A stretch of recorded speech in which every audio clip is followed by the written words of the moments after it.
I feel so old compared to everybody else. I'm going to be 61 next week, so I bring up the elder agers here in Asheville. But the story I want to talk about is, well, I want to talk mostly about PETA, my dog, my first dog. But before that, I want to go back to college, back in 1968. Yes, 1968.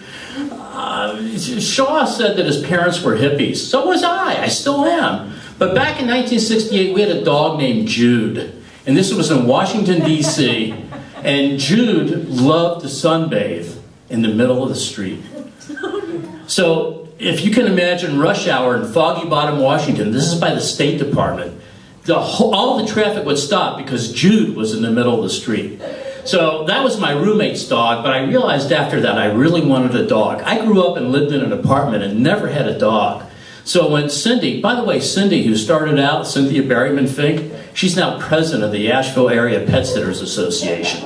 So she's the one who lost 3 dogs, Mike that went to the Harvard Medical School, and now she's president of the Asheville Area Pet Sitters Association. So now you know what you're dealing with when you deal with the Asheville Area Pet Sitters Association. But before all that, this is 1982, I was 32 years old, and it was the first time I ever owned a dog. Cindy and I went to the SPCA. We had a kid that went to the SCPA in Cincinnati, which was the School for Creative and Performing Arts. But we got our dog at the SPCA, which was the Society for Prevention of Cruelty to Animals. So we went to the SPCA, and I saw this dog. It was my choice to pick out the dog because I never had a dog. Besides, if you were married to Cindy with all the death experiences she had with her dog, you'd want me to pick out the dog. So we picked out the dog, and I decided I wanted to name this dog after an acronym. So I named the dog PETA. When I tell that story, everybody says, People for the Ethical Treatment of Animals. I said, no, it was for pain in the ass. So that's what we named our dog, PETA. And PETA was a great dog.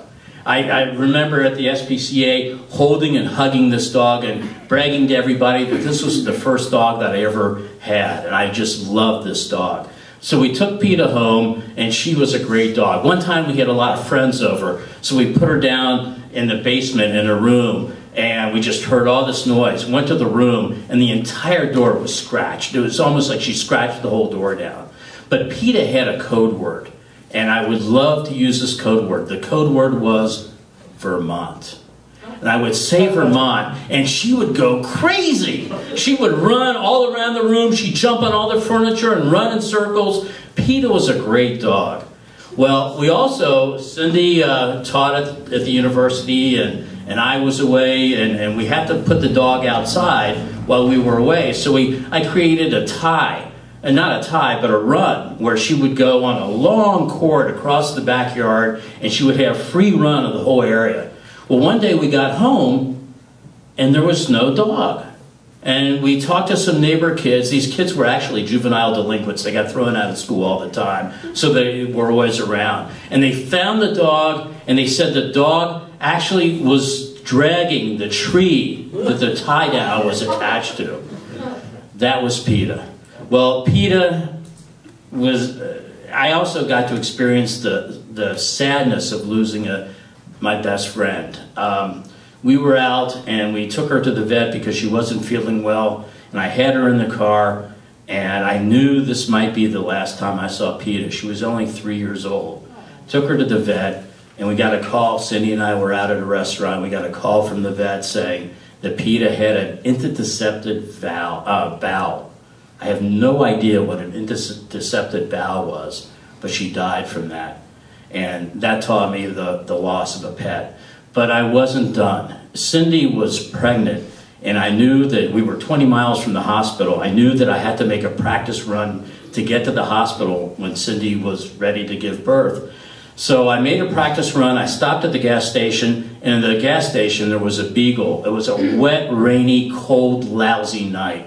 And the beagle was running around. So I found this dog at the gas station, and being a lover of an acronym, we picked up the dog. I love the dog. The dog's name was Found at Gas Station. Put the letters together and you can figure out what we call that dog. Well, a couple years later, actually not that long after that, our son was born, so we changed the name to Rescued at Gas Station. And that's the story of PETA and Rags and Judith. Thank you very much.